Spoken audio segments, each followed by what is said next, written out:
Bueno, muchas gracias a todos por acompañarme y por tener la voluntad de invitarme también a su programa.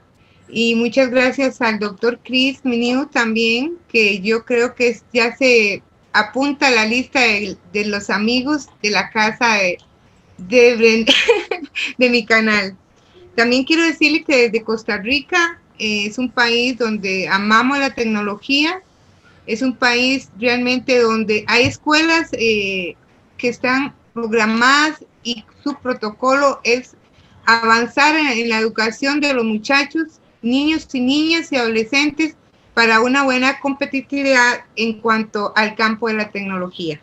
Ok, ahora vamos a presentar a Cristian Milk, el doctor. Él es embajador por la paz de la ONU. También es profesor en UCE de Argentina. Él es vicepresidente de la organización 5.0 de Colombia. Y no sé qué más, doctorcito, ¿puede decirme algún puesto que se me haya olvidado por acá? Director del Centro de Innovación de Bolivia. Eso es muy importante. Para mí es uno de los puestos más importantes que usted está manejando ahora. Ok, para que hablemos entre amigos y todo, que sepamos que el ser humano, desde que tiene conciencia realmente, ha buscado el mejoramiento de nuestras sociedades y también mejoramiento de nuestras generaciones, ¿ok? Vamos a saber que el ser humano, a pesar de todo, de sus limitaciones, está buscando el mejor provecho de aquello que se llama tecnología, ¿ok? Ahora está el doctorcito que nos puede ir diciendo, por ejemplo, ¿qué limitación considera usted que tiene el ser humano en este gran proyecto del tema transhumanismo? Bueno, ante todo, muchas gracias por la invitación. Estoy muy contento de compartir esta tarde con ustedes y en virtud de lo que preguntas, diría que hay dos limitaciones que son fundamentales y me refiero básicamente en lo que es el continente latinoamericano, ¿no? O sea, porque hay que posicionarnos desde este lugar del mundo para poder decir a dónde estamos y hacia dónde vamos con todo este concepto, ¿no? del transhumanismo y de la fusión humano-máquina. El primer problema que tenemos en la región, a mi criterio, es la falta de empoderarse a sí mismo, ¿no? Como persona en general. Y luego lo que estoy viendo es que hay mucho desconocimiento en cuanto a lo que significa el transhumanismo, lo que significa la singularidad tecnológica, y lo otro que creo que también no es menor es la estructura mental de la que estamos todos hechos en Latinoamérica. Tenemos una estructura que es muy rígida y estamos yendo a una era donde no va a haber estructuras, donde no va a haber nada físico como importante, donde el límite es la imaginación, donde la computación cuántica nos va a permitir, entre otras cosas, la posibilidad de poder contemplar la venida de seres sintéticos, que son seres como nosotros, pero que van a tener un cerebro artificial, a través de un chip neuromórfico que va a replicar en tiempo real las neuronas del cerebro, pero artificiales, ¿sí? Entonces, todos esos conceptos que nosotros hoy podemos ver, transhumanismo, inteligencia artificial, computación cuántica, son desafíos para todo el mundo, pero particularmente en Latinoamérica tenemos que encontrarle ante todo una ética a estos temas, conocimiento, reflexión, y a partir de ahí podemos armar una agenda de trabajo en cuanto a cómo nos preparamos para ese futuro. Compañeros, ¿alguna otra pregunta de ustedes? Sí, a mí me gustaría preguntarle algo, Cris. Ese futuro que ves transhumano, ¿vos lo ves próximo y como un cambio, digamos, paulatino? ¿O lo ves quizá porque estamos enfrentando problemas mundiales importantes? ¿Lo ves como una situación post-apocalíptica? O sea, luego de algo muy grande que puede pasar en el planeta, empezar a ver un transhumanismo básicamente no paulatino, sino muy rápido. En realidad lo veo desde que nosotros descubrimos el fuego hace 1.600 millones de años. Fue la primera tecnología que el ser humano puede pensar que a través de esa tecnología comenzó el transhumanismo, ¿sí? Porque a partir de la idea de que para qué sirve el fuego, empezamos a crear un montón de cosas con el fuego, empezamos a darle utilidad a la materia, conocimos la física, la química, conocimos de la forma en que podemos ser agua y a su vez existe el fuego. O sea, empezamos a dar una estructura gracias a esa tecnología que fue la primera que tuvo el ser humano. O sea, que de por sí el ser humano no nació siendo Homo sapiens sapiens, ¿no? Hubo una evolución, ¿no? Una evolución no solamente mental, sino estructural, social, política, económica, que llevó a que hoy nosotros tengamos 3 cerebros. Tengamos el cerebro reptiliano, que fue el primer cerebro que el ser humano tuvo, después el cerebro racional y luego el emocional. O sea, y el cuarto cerebro, que va a ser un exocórtex, va a ser cuando tengamos este chip que la empresa Neuralink está vaticinando, pero no es la única empresa. Luego tenemos, por ejemplo, los chips que están en China, que se presentaron el año pasado, que se llaman Brain Talker, que cumplen la misma función y que de alguna manera vienen a dar como la idea de que el transhumanismo va a tomar mayor fuerza. Pero igual, de todas maneras, para la gente que piensa que el transhumanismo empieza a partir de ahora, yo les diría a esas personas que desde que el hombre es hombre, el transhumanismo empezó a tomar vigor, no es algo nuevo. Y desde 1980, con la extensión de nuestro cerebro, que lo vimos plasmado en un celular, empezó a ser como el transhumanismo vivido, ¿no? De decir, estamos trasladando parte de nuestra inteligencia o de nuestra capacidad cerebral a un dispositivo. Y desde la parte económica, desde los 200 años de revoluciones industriales que nosotros tuvimos, comenzamos a ver cómo las máquinas empezaron a reemplazar la fuerza en el hombre. ¿Sí? O sea que esa fue la primera modificación que hubo. O sea que ahí también podemos hablar de un transhumanismo, donde las máquinas reemplazan en fuerza al hombre. ¿Sí? Ahora, pero ese transhumanismo, que luego llegamos al punto que hoy no nos podemos geolocalizar o no tenemos memoria para saber una fecha o tenemos que buscar Google para encontrar una respuesta, es lo que tenemos que encontrar como un punto de inflexión y un punto de análisis y una ética a todo esto. Porque si no llegamos a un punto donde el transhumanismo lo que genera, en vez de ser un acompañamiento del ser humano, lo convierte en algo que es para descorporizar al cuerpo, a lo físico y al ser humano, ¿sí? Convirtiéndolo simplemente en una conciencia que después pueda estar en diferentes lugares, en un ordenador, en un robot, en una especie biológica clonada que uno haya elegido meter su conciencia, porque en el fondo nosotros podemos decir que actualmente, según lo que se investigó en la Universidad de Oxford en los últimos años, es que en definitiva nosotros somos información, ¿sí? Porque siempre pensábamos que éramos mitad energía, materia, y después llegó una persona con una mentalidad increíble como fue Nikola Tesla, que dijo, no, no solamente somos eso, sino que somos frecuencia, energía y vibración, ¿sí? Y ahora en Oxford han descubierto que nosotros somos fuentes de información, somos patrones de información. Y si lo analizamos desde el lugar de lo técnico, podríamos llegar a decir que desde nuestro cerebro está pensado como un ordenador, pero como un ordenador cuántico, ¿no? Donde podemos analizar 3 realidades en una realidad, o sea, pasado, presente y futuro. Y nuestras conexiones de neuronas se generan justamente a través de esta cuestión de que puede haber el entrelazamiento cuántico. O sea, una neurona puede comunicarse con otra neurona en otra parte del cerebro a través de que existe ese entrelazamiento cuántico que lo podemos hoy ver en la física cuántica y luego lo vamos a ver también en la computación cuántica, con la cantidad de beneficios que va a haber luego de que esto empiece a entrar en vigor. Y creo que en virtud de lo que acabo de hacer esta presentación o este análisis, decir que, digamos, siempre comenzamos a ver al transhumanismo desde que el hombre es hombre y con el descubrimiento del fuego, ahí comenzó a verse el transhumanismo como algo que nos permite evolucionar. Ahora, con todos los avances que vienen y luego de lo que estamos viendo de la pandemia, no deberíamos decir que esto es el comienzo del transhumanismo por un tema conspirativo, por un tema de que la tecnología nos viene a reemplazar, por el COVID, o que está todo pensado para que nos volvamos máquinas, no.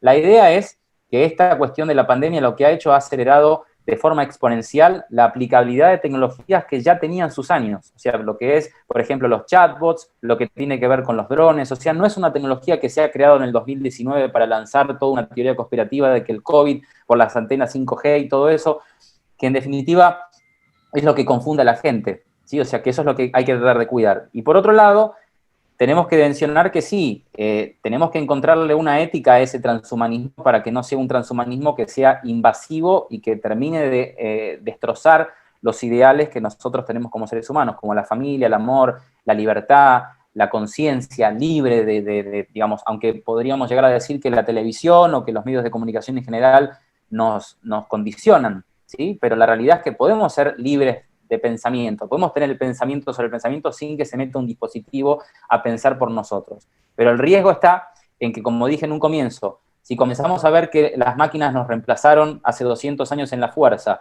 luego nos empezaron a reemplazar en el cálculo, nos empezaron a reemplazar en la geolocalización, nos están reemplazando ya ahora en la toma de decisiones, con todos los seres sintéticos denominados chatbots, con imagen nuestra, con una voz humana, que van a tomar decisiones por nosotros si nosotros no hacemos algo al respecto en cuanto a cuáles son los valores que nos hacen seguir siendo seres humanos. Cristian, te querías decir, realmente, ¿cómo lo podías decir en palabras más cotidianas para los hogares o la gente que nos está viendo?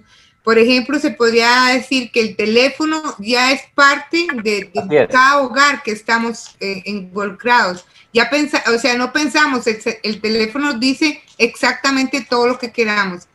Entonces, ¿cómo lo podríamos ese transhumanismo irlo metiendo a los hogares? Porque de ahí empieza la sociedad.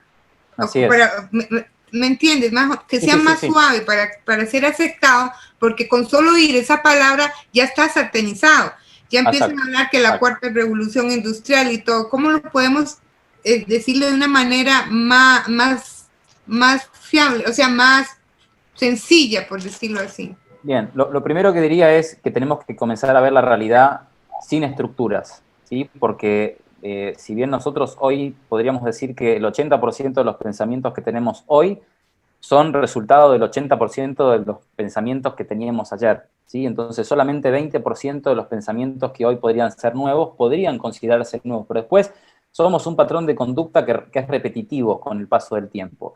Entonces, ante una realidad que cada vez es más líquida, como decía Bauman, ¿no? Del mundo líquido y de que todo iba a ser líquido, nos lleva a la realidad de que tenemos que empezar a ver el mundo desde el desafío de en primer lugar, qué es lo que nos hace ser seres humanos. Preguntarnos, sobre todo, del conocimiento, ¿sí? O sea, porque si el conocimiento hoy podríamos basarnos en que el conocimiento es repetir lo que dice Google o repetir lo que aprendo en el colegio o en la universidad. Eso no es conocimiento.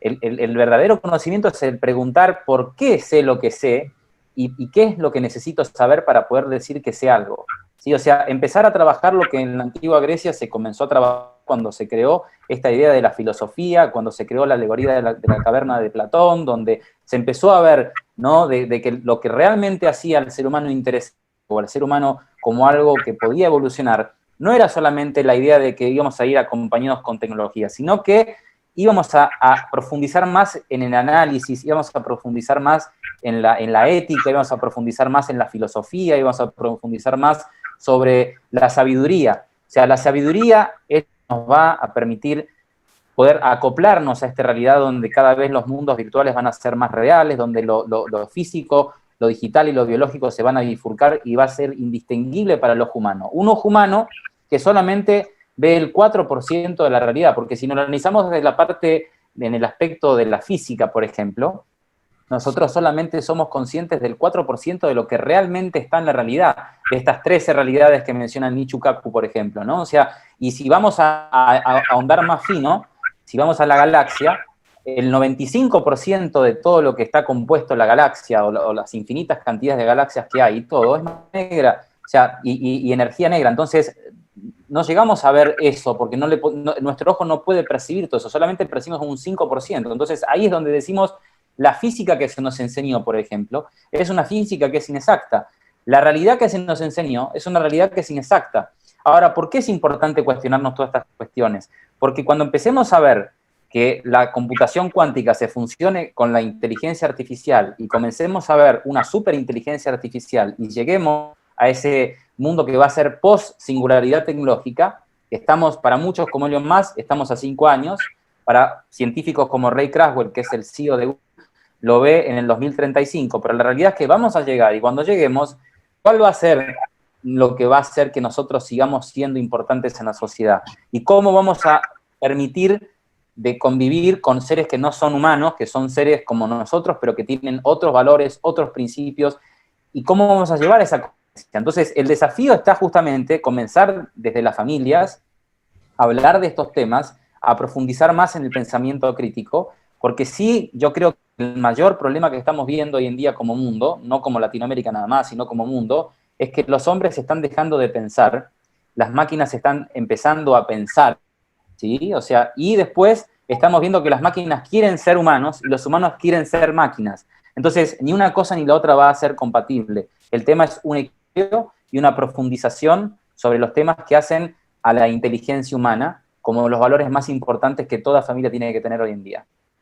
Ok. Luciano. Sí, perdón, quería una cuestión simple. Si ven que los silencio, porque estoy de administrador, es porque estoy detectando que algunos ruiditos se van colando. Por favor, no se enojen. Cuando les demos la palabra, habilitan el micrófono. Recién hablabas, Cris, de la singularidad. Les comento a los que no saben qué es básicamente que la computadora, la máquina, tomaría conciencia. ¿Está bien? Así es. Hay un tema. Primero, me gustaría saber cuántos años dijiste que estamos a esa singularidad. Y lo que te quiero preguntar es, ¿qué conciencia? O sea, ¿es una conciencia real o es una conciencia programada, por así decirte? Bueno, según muchos especialistas, por ejemplo, como que podríamos decir especialistas porque está trabajando justamente en esta idea de que nosotros sí o sí nos tenemos que fusionar con las máquinas para que no nos reemplacen o no nos eliminen, que es Elon Musk. Y él vaticina que en 5 años va a poderse ver esta superinteligencia, ¿no? Y después, si nos vamos a lo que son informes, en el 2025 se vaticina que todas las personas que tengan un celular van a tener a una inteligencia artificial que va a empezar de alguna forma a tener lo que se vendría a denominar como un chip neuromórfico. Y para los que no entienden qué es un chip neuromórfico, es decir, reemplazar el cerebro humano y hacerlo artificial, y que ese cerebro empiece a pensar de la misma manera que piensa el cerebro humano, ¿sí? Porque si hoy vemos la computación tradicional, es binaria, ceros y unos. Si hablamos de algoritmos, son programables, vemos que cumplen una actividad que es específica, entonces hablamos de una inteligencia artificial estrecha, ¿sí? O sea, pero cuando vamos a hilar más fino y vemos que se está trabajando, por ejemplo, en el proyecto Brain, de mapear todo el cerebro, ¿sí? ¿Y por qué se quiere mapear todo el cerebro? Porque quieren llegar a ver de esos 86 billones de neuronas que de nosotros tenemos, mapearlas después, hacerlas artificiales y crearle de alguna forma conciencia a esa base artificial. Y como hay una realidad que también es importante que la gente sepa, hoy en día el Internet o la tecnología per se consume mucha energía. Entonces tiene que haber una supercomputadora que sea la base, que ordene que estemos todos conectados a través de Internet. Como Google está viendo esto, tiene sus plantas en la Antártida, que es donde se recolectan toda la mayor cantidad de datos. Nosotros lo que vamos a ver es que luego va a haber una descentralización del Internet, donde va a haber una descentralización, ¿por qué? Porque va a haber una inteligencia artificial que va a ser mucho más superior que Siri, Alexa o cualquier chatbot que hoy está, porque va a tener estos chips que son neuromórficos. ¿Y por qué es importante decir que estos chips neuromórficos van a cambiar el concepto de la inteligencia artificial y es el paso a la conciencia artificial? Porque la ley de Moore es una ley que comenzó hace 50 años aproximadamente. Decía que cada 2 años se duplicaba la capacidad de transistores y se les monetizaba la tecnología porque era cada vez más barata y con más capacidad. Entonces llegamos a ver un punto de que, por ejemplo, en los 70, o sea, todo este living comedor donde estoy yo, o sea, era una computadora. Y hoy en día tiene mucha más eficiencia un celular que toda esa computadora gigante que estaba, como por ejemplo, cuando se hizo, ¿no?, el tema de Alan Turing, ¿no?, que ahí comenzó a hablar, ¿no?, de esta cuestión, ¿no?, de que íbamos a llegar a esta cuestión de la singularidad cuando se fundiera una voz humana con una voz artificial, ¿no? Y no supiésemos distinguir qué es artificial y qué no. Entonces, la idea es que todo dispositivo tenga un chip neuromórfico. ¿Por qué? Porque llegando a los límites de la ley de Moore. Los límites de la ley de Moore, que significa que a medida que van pasando 2 años, se va achicando, digamos, el tamaño del transistor a un punto donde va a ser efímero. Entonces, no va a poder darse lugar a avanzar con la tecnología si no se hace algo. Entonces, el chip neuromórfico, la idea es que ya hoy se pudo reemplazar la inteligencia de un ratón. ¿Sí? Estamos hablando de miles de neuronas en un ratón artificial con un cerebro artificial. Eso ya se pudo dar. Ahora, según Intel, que son los ideólogos de estos chips neurológicos, van después del 2023, porque se dice que entre el 2023 y el 2025 supuestamente terminaría la ley de Moore y tendríamos que crear algo nuevo. Y ahí es donde entra justamente los chips neuromórficos, que reemplazarían millones de cantidad de datos y encima lo harían en tiempo real, porque la función de la computación neuromórfica es emular lo que hace el cerebro humano. Entonces ya no tanto de inteligencia artificial per se, donde podemos distinguir que hay 3 tipos de inteligencia artificial. La angosta, que es la que estamos viendo hoy en día, donde se cumple una función específica. La general, que podríamos decir que pueden cumplir distintas actividades. Podríamos decir que un auto autónomo puede ser, o un coche autónomo podría ser como esa inteligencia general, donde puede hacer muchas cosas. Y después una superinteligencia artificial, ¿sí? Entonces, el tema es amplio, es muy complejo, y lo que sí podemos decir es que sí el escenario va a ser posible a partir de que nosotros empecemos a ver que la ley de Moore queda muerta para dar lugar a esta nueva etapa donde entra la computación cuántica, donde vemos de la inteligencia artificial y la computación cuántica, que permiten cosas como, por ejemplo, entrelazamiento cuántico, que es así como funciona el cerebro. O sea, se ha descubierto que además de que una neurona se puede, a través de información, entrelazar, ¿no?, de forma automática cuando se relaciona una cosa con otra, analiza en tiempo real algo, cosa que la computadora hoy en día no puede analizar algo en tiempo real. Y luego el superposicionamiento, ¿no?, de ser 0 y 1 a la vez. Eso es otra capacidad que tiene el cerebro. Y que las computadoras, a partir de esta evolución de la inteligencia artificial con los chips neuromórficos y con el deep learning, que es esa capacidad de aprender en virtud de la experiencia, o el machine learning, o sea, porque el deep learning es más profundo todavía. El machine learning es cómo aprenden las computadoras, aprenden en base a la experiencia, de lo que nosotros les decimos. El tema que, vamos a un tema que es muy complejo y muy riesgoso si no tomamos conciencia. ¿Qué va a pasar si es que es así? Que vamos a llegar al 2024, 2025, donde vamos a tener celulares con una inteligencia muy superior, porque van a tener estos chips neuromórficos.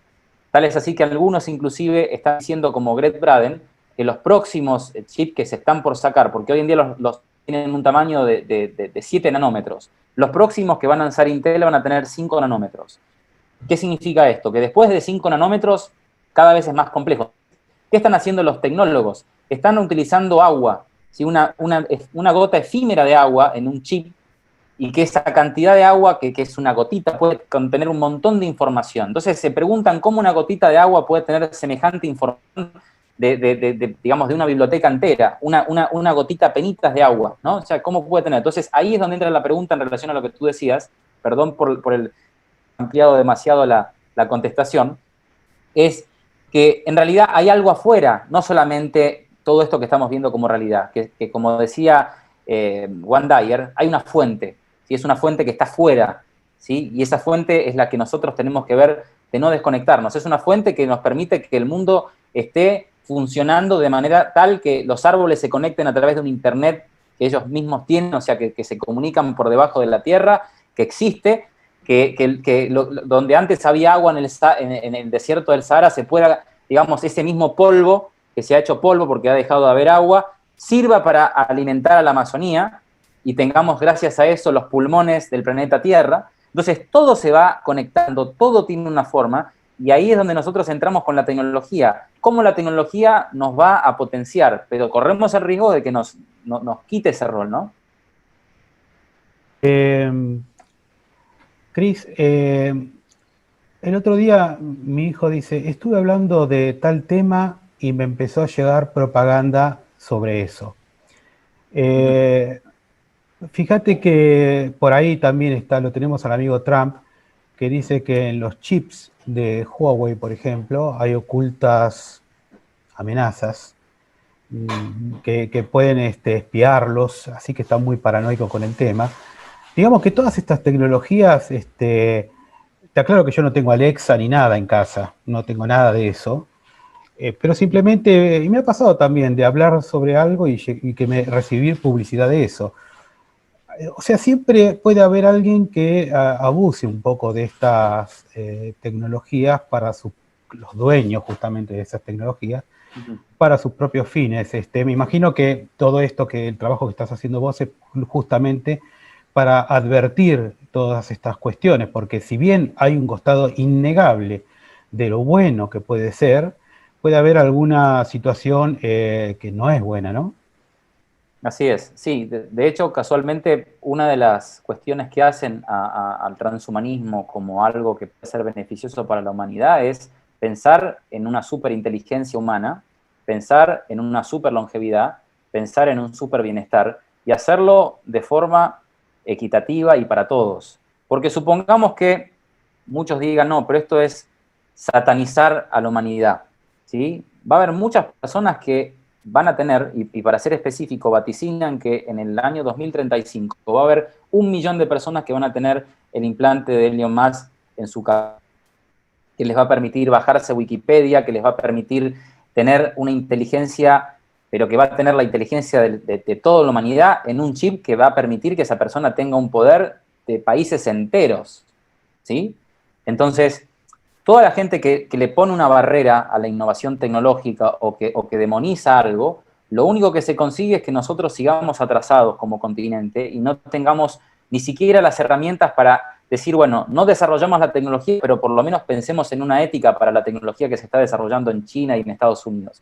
El 75% de lo que es la industria 4.0 hoy en el mundo se está desarrollando en China y en Estados Unidos. Entonces, hablar de la industria 4.0 en Latinoamérica es algo utópico y irrisorio a la vez. Lo que sí podemos hacer es adoptar una tecnología que si algunos nos dicen, no, no compremos lo chino porque nos espían. La realidad es que también la tecnología norteamericana nos espía. O sea, no solamente lo chino nos está espiando, o no solamente lo chino es el que quiere tener el control de la humanidad en materia de lo único, o digamos la última frontera que queda por conquistar, que es la conciencia y es el universo.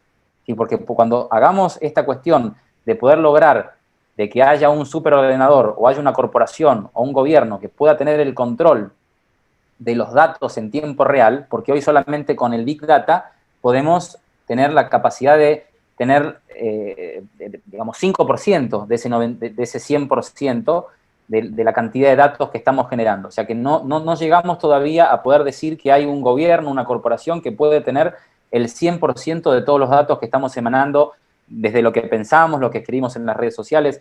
Y lo que tú mencionabas en cuanto a eso de que se llama retargeting, ¿no? O sea, yo pongo una cosa que me gusta, entonces automáticamente después me mandan publicidades, aunque yo haya comprado inclusive ese producto, lo que se viene ahora con una inteligencia artificial, con un machine learning cada vez más avanzado, con un sistema de software como invito a que la gente estudie sobre el GTP3.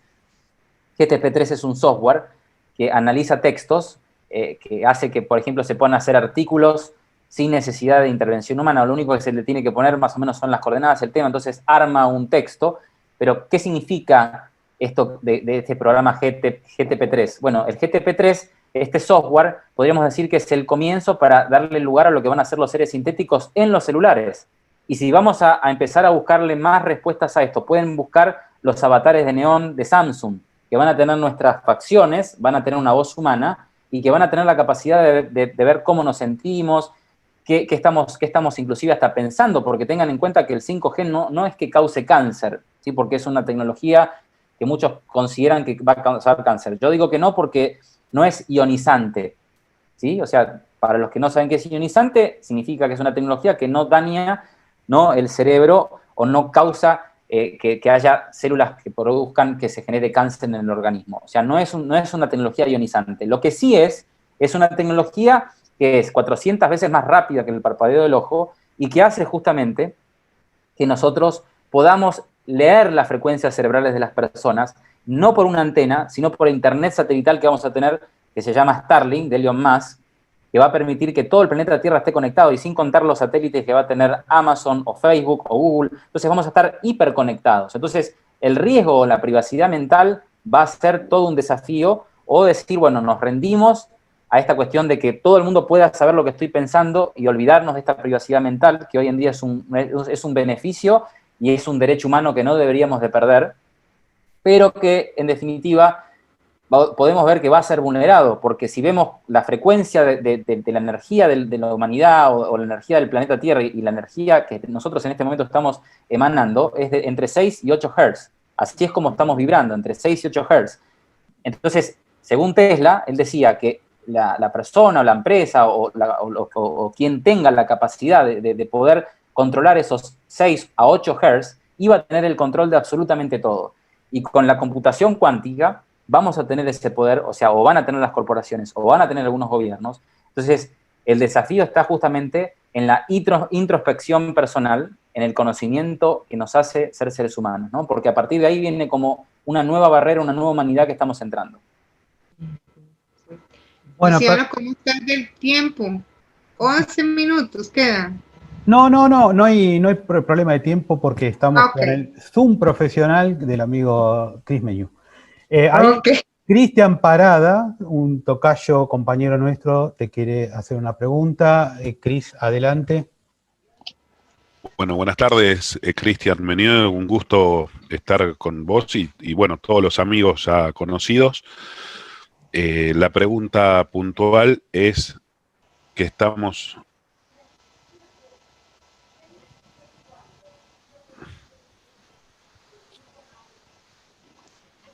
Sí, no se escuchó. Sí, hola. Sí. Bueno, buenas tardes, Cristian.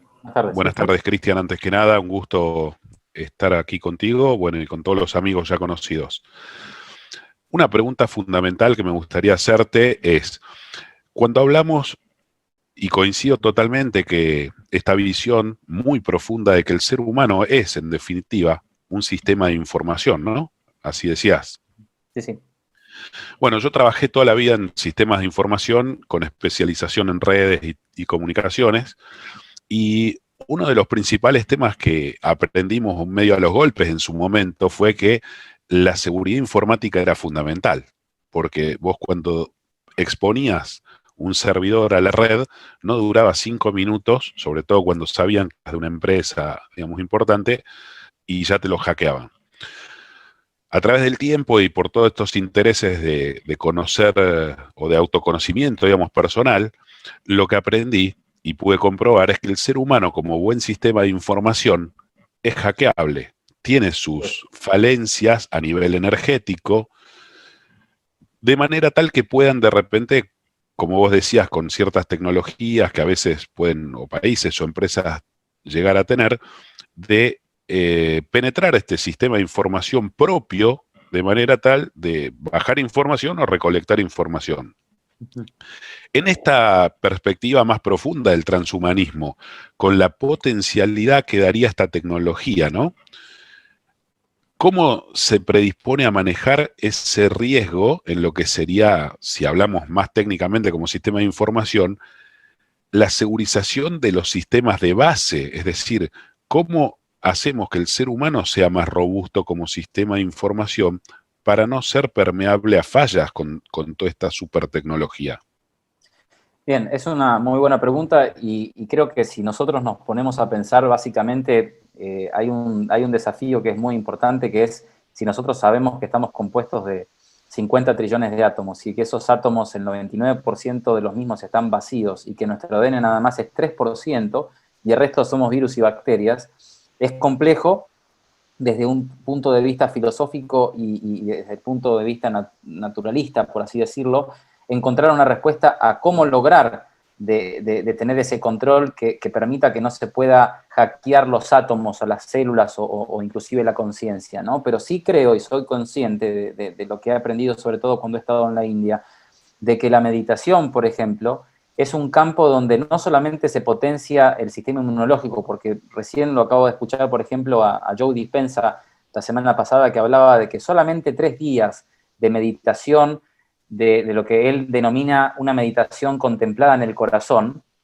logra que el sistema inmunológico solamente en 3 días se potencia a un nivel que permite que, por más de que 50.000 personas me respiren con cualquier virus o lo que sea, mi sistema inmunológico va a estar súper fuerte. O sea, en 3 días puedo lograr que todas mis células se fortalezcan, inclusive alargar los talómeros, ¿no? Que cuando hablamos de por qué envejecemos es principalmente una de las causas principales, además de la deshidratación y además de un proceso biológico que para mi criterio es programable, por eso envejecemos, no por algo natural, eso es una teoría mía particularmente, o sea, porque muchos dicen, no, pero tiene que pasar un proceso de envejecimiento natural. Pero la realidad es que si nosotros podemos programar a las células, porque según lo que dice Bruce Lipton, somos resultado del entorno y no de la genética, porque le ha sacado, en un experimento, eres un biólogo, le ha sacado el cerebro a una célula, y esa célula sabemos que se divide, ¿no? Esa célula madre se divide pasadas las horas, y las puso en tres platitos, y eran de la misma madre, y a una la acercó con un Petri de proteína, a otra con un Petri que tenía bacterias, y a otra no le puso nada. La que no tenía nada formó hueso. La que estaba cerca de las bacterias, la célula se contrajo más para este lado, y la que tenía proteína se fue hacia donde estaba la proteína. ¿Qué significa? Que el entorno modifica a la composición de las células, que la misma conciencia le da vida a lo que somos nosotros hoy como seres humanos, y que en definitiva cuando vemos que algo puede venir de forma invasiva, alguna frecuencia digamos, de radio o una energía que pueda ser invasiva, que nos pueda leer las cuestiones biométricas corporales, lo que creo, considero y además estoy casi convencido, es que cuando logramos un nivel de meditación donde somos conscientes de lo que emanamos, de lo que sentimos, de lo que estamos pensando, o sea, ¿por qué estamos pensando lo que estamos pensando?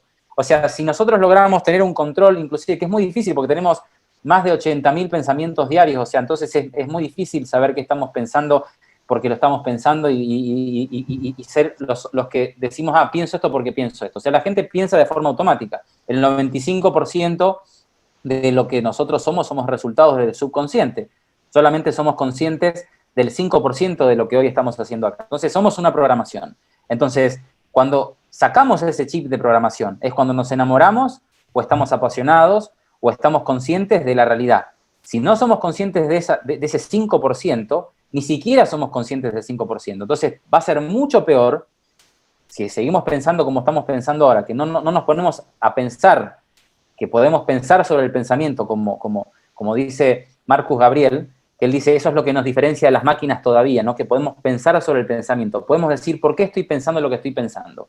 Si logramos eso, podríamos evitar esa radiación de frecuencias que puedan modificar nuestro ADN o esa que venga de forma, digamos, externa, porque no hace falta tener un chip para llegar a decir que nos pueden controlar. Y tú lo sabes bien porque si estás en informática sabes muy bien de que no hacen falta los chips, porque si ya solamente con tener un celular nos pueden geolocalizar estratégicamente, porque es algo que está de forma externa, pero nos pueden geolocalizar simplemente por tenerlo en la mesa. Entonces, tal cual. Ahora, con esta explicación que dabas, me quedó como arrancaste, el tema de el gran pilar que es la filosofía que va a pegar como fundamental para ver cómo se desarrolla, no cómo se desarrolla, sino cómo impacta este gran desarrollo que es inminente por todo lo que contás. ¿Y te parece, digamos, que el ser humano hoy como sociedad tiene la filosofía como para abrazar tanto poder tecnológico? No, y ahí está justamente el gran riesgo que tenemos como seres humanos, ¿no? Que vamos a tener, por un lado, a la gente que apoya el transhumanismo como que tenemos que aumentarnos con la tecnología porque tenemos que tener nanorobots que nos corrijan por dentro si estamos enfermos, o tenemos que ponernos nanorobots para que nos protejan antes de que nos enfermemos, o que nos saquemos los ojos y nos pongamos ojos biónicos para poder ver infrarrojo y ultravioleta. O sea, el tema está en que no se prohíba eso, pero es encontrar una regulación y lo mismo que se está logrando después de millones de años, de que la gente que tenga una condición sexual no se la discrimine y que se la respete en la sociedad. Bueno, como lo que costó eso, que hoy podamos decir que los gays tienen una aceptación, imagínate lo que va a hacer el transhumanismo, imagínate lo que va a hacer esas personas que digan, yo no quiero ser una persona biológica, yo quiero ser un avatar, y le diga, como ha pasado en la serie Years and Years, ¿no? Que dijo, yo quiero ser un transhumano, o sea, quiero estar en la nube. Y ese concepto estuvo equivocado, porque ser transhumano no significa subir la conciencia en una nube. Eso es una parte, que hay ciertas personas que quieren eso, pero no todos quieren volver su conciencia una nube. O sea, eso es un concepto que está equivocado. Es que en realidad esa persona quizás debería saber que ya de alguna manera o una parte de su conciencia ya está en la nube. Sí. Eso es lo que nos falta, lo que nos falta justamente es esa reconexión con nuestra esencia que ya está en la nube, y ahí Brenda va a saber explicarlo mejor que yo seguramente. Pero un detalle más, y ya corto, me asusta un poco en esta presentación cuando vos planteabas, por ejemplo, que Elon Musk, que es de alguna manera la punta de lanza de toda esta tecnología, hoy por hoy, o por lo menos la cara visible, cuando expresabas que él decía que las máquinas como que nos quieren de alguna manera eliminar a nosotros en este futuro. Sí, sí, que eso en realidad nosotros no lo sabemos si es así, y no hay nadie, ni Yuval Harari, cuando él habla de que en 100 años vamos a ver esta realidad, ¿no? Donde no vamos a seguir siendo seres humanos, sino vamos a ser seres híbridos, ¿sí? La realidad es que nadie sabe, nadie tiene realmente la bola de cristal para saber si realmente nos vamos a deshumanizar o si vamos a ser dominados por las máquinas. Lo que sí podemos saber, y que es una gran realidad hoy en día y que la estamos vivenciando, es que no está habiendo ética sobre todos estos temas, no está habiendo un control.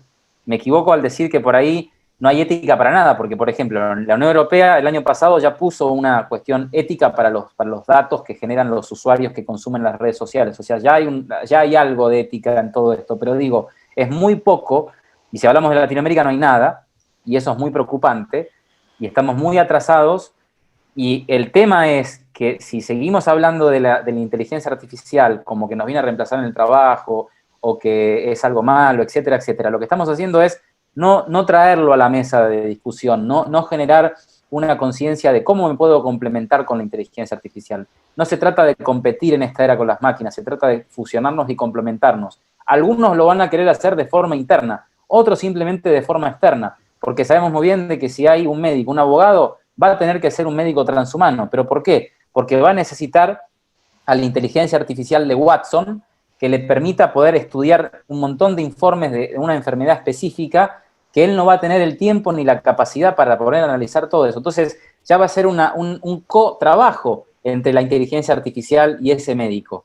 Ahora, si ese médico dice, no, la inteligencia artificial es algo diabólico, bueno, se va a quedar sin trabajo ese médico. Lo mismo el abogado, lo mismo el ingeniero. O sea que el transhumanismo no es solamente hablar de la evolución del ser humano desde el humano, sino también en el trabajo. Necesitamos fusionarnos porque necesitamos ser más eficientes, sin perder lo más importante, que es lo que nos hace ser seres humanos, que es el amor, que es la unión entre personas, que es la familia, que son valores y conceptos que tienen que seguir manteniéndose con el paso del tiempo. Si logramos que eso se mantenga, vamos a una evolución de la humanidad, una neohumanidad, donde haya un bien total, donde haya una super longevidad. O sea, esa neohumanidad sería lo ideal. Ahora, si vamos a una humanidad donde vamos a decir, por un lado van a estar los transhumanos, que van a ser personas que se aumenten con la tecnología, por otro lado van a estar los metahumanos, que van a ser personas que se potencien con lo interior y que digan que los otros son diabólicos, y por otro lado los humanos que no digan, estos son medios raros que hablan con las cosas espirituales y estos son diabólicos, vamos a tener un mundo peor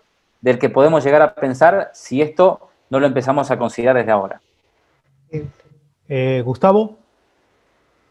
Sí, justamente mencionaste varios temas muy interesantes, como la meditación y ahora últimamente el amor. El amor, ese chip necesario en estas máquinas, ¿cómo se introduce en toda esta tecnología? Es una energía sumamente necesaria para que quizá eso genere algún tipo de empatía y no nos quieran eliminar. Exacto, por eso, dentro de lo que es la computación neuromórfica, se está estudiando la posibilidad de que estos seres sintéticos tengan la capacidad de oler, tengan la capacidad de sentir. Por eso estamos hablando de que la computación neuromórfica es, dice llanamente, el cerebro, pero artificial. Es la posibilidad de poder analizar en tiempo real, porque los algoritmos o la computación binaria o tradicional es una computación que no puede tener la capacidad de predecir, no tiene la capacidad de apasionarse, no tiene la capacidad de soñar. Son características que son netamente humanas, pero lo que hace a la humanidad per se humana es justamente las cuestiones que nosotros en este momento más que nunca tenemos que trabajar si queremos que el transhumanismo sea una ayuda que nos permita ser mejores seres humanos. Si vemos por un lado que hay gente que está satanizando el transhumanismo, diciendo que es una agenda del Banco Mundial y que nos van a venir a conquistar las máquinas y que esto es todo de la elite Illuminati y todas esas cosas, lo único que vamos a conseguir es estar asustados, y sabemos muy bien que cuando estamos asustados o estresados o preocupados, nuestro cerebro tiene una capacidad que las amígdalas cerebrales se ensanchan, la parte prefrontal del cerebro se bloquea con mucho cortisol y glucomato, y que hacen justamente que nosotros no podamos analizar este contexto y empezar a reflexionar cómo potenciarnos. Es el mejor momento de la historia, creo que no hubo otro momento en la historia, donde tenemos a todo este avance, ¿sí?, de las tecnologías exponenciales, que según dice Ray Kurzweil con esta idea de la ley de los procesos acelerados, cuando se incrementa una tecnología, automáticamente las demás tecnologías crecen de forma exponencial, ¿no?, por esta ley de los procesos acelerados. Entonces, es el mejor momento en la humanidad para poder potenciarse desde uno, potenciarse desde la cuarentena que uno está teniendo, donde no puede salir, y potenciarse desde lo más profundo del ser, que es la idea del autoconocimiento. Porque si pensamos que la inteligencia es almacenar información o repetir información, eso ya las máquinas lo van a hacer 100.000 veces mejor que nosotros. ¿Qué es lo que nosotros vamos a poder pensar de aquí a los próximos 10 años para poder decir, seguimos siendo importantes como seres humanos y queremos utilizar a lo tecnológico para aumentarnos, pero desde un punto de vista ético y donde veamos que si nosotros no hacemos nada, van a seguir evolucionando en algunos países con implantes neuronales, con inteligencia artificial que les ayude a estudiar, como en el caso de China, que ya los chicos en China están con un sensor en la cabeza para personalizar su inteligencia. Entonces, todo esto lo vamos a ver, ¿y qué nos vamos a quedar nosotros? Nos vamos a quedar desde un punto de vista donde lo que dice la religión es lo que vale, donde lo que me dice alguien que dice que esto es satánico, lo tengo que creer porque tiene X cantidad de suscriptores o porque salió en un programa de televisión. Entonces, eso es lo que preocupa. Y que no haya gente que de alguna forma invite a la reflexión de estos temas. Eso es lo que necesitamos. O sea, no es un momento para imponer ideologías, para generar miedo. Es un momento para potenciar al ser humano, es un momento para la reflexión, es un momento para unirnos. Por eso es tan importante la unión de cerebros, que para mí la nueva globalización que se viene va a ser una globalización no de lo físico, sino de las inteligencias. Y va a permitir esa nueva globalización de inteligencias gracias a la conectividad. La conectividad va a permitir de que una persona que está en la India pueda comunicarse con una persona que esté en Latinoamérica y fusionarse en esas dos inteligencias a través de la reflexión, de la compasión, del trabajo en equipo y crear un nuevo mundo, una nueva industria, una nueva política, una nueva visión, que eso las máquinas van a tardar todavía unos años a llegar a ver como una realidad este mundo que estamos hablando hoy en día. No sé si alguien quiere hacer alguna pregunta. Yo tengo una pregunta, pero ¿alguien más? Por ahí, Aldo o Oscar. Yo quería hacer una más sumado a esto. A ver.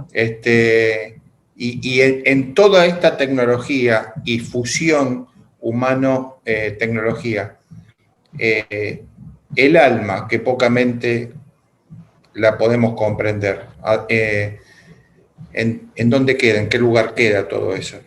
Bueno, eso entra dentro de lo que es la ética, ¿no? Porque mientras nosotros vemos que hay mucha gente que pregona el tema de la inmortalidad, ¿no? Que vaticinan que vamos a llegar a la inmortalidad, que se van a vencer todas las enfermedades. De hecho, el proyecto Cálico de Google vaticina que en 20 años todas las enfermedades van a ser erradicadas, entonces pensar en una super longevidad va a ser posible. Pero hay muchas personas que dicen, yo no quiero vivir toda la vida, yo no quiero que me impongan el hecho de estar todo el tiempo joven y ver que mis seres queridos mueran y yo no morir, o inclusive no reencontrarme, si es que así lo creo, con mis seres queridos en otra dimensión.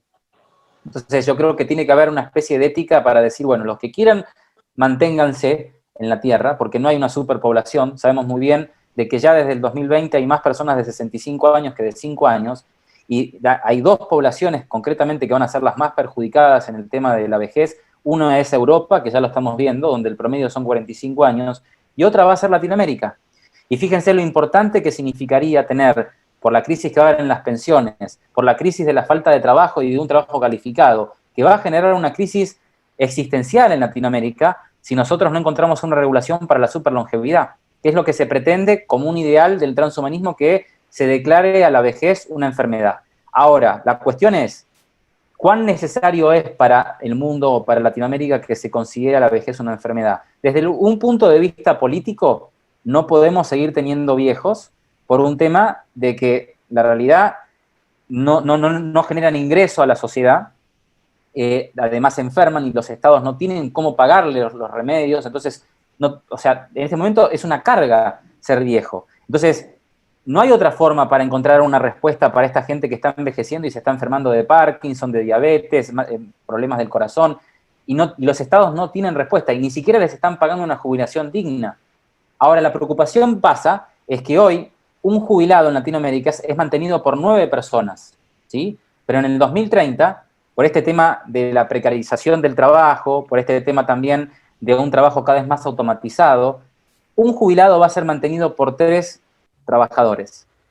Entonces, y fíjense, va a haber más personas de 65 años que de 5 años. Y no tenemos todos los países con una condición donde haya mayores jóvenes que personas de más de 65 años. Entonces, el problema de la vejez es un problema enorme, que en este momento nosotros no lo estamos viendo en este lado del mundo, y que si nosotros planteamos la idea de pensar en que se empiece a trabajar sobre fármacos que trabajen sobre el talómero, ¿no? que son las puntas de los cromosomas, que hace que si eso se alarga, la persona pueda rejuvenecer, pueda seguir siendo útil, se atrase el tema de lo que es la jubilación. O sea, porque ya hoy, sin tener leyes que sean futuristas o tecnológicas, nosotros estamos viendo que los países están estirando el tema de la jubilación, que la gente tarde más en jubilarse. ¿Pero por qué? Porque se están dando cuenta que no tienen cómo pagar las pensiones.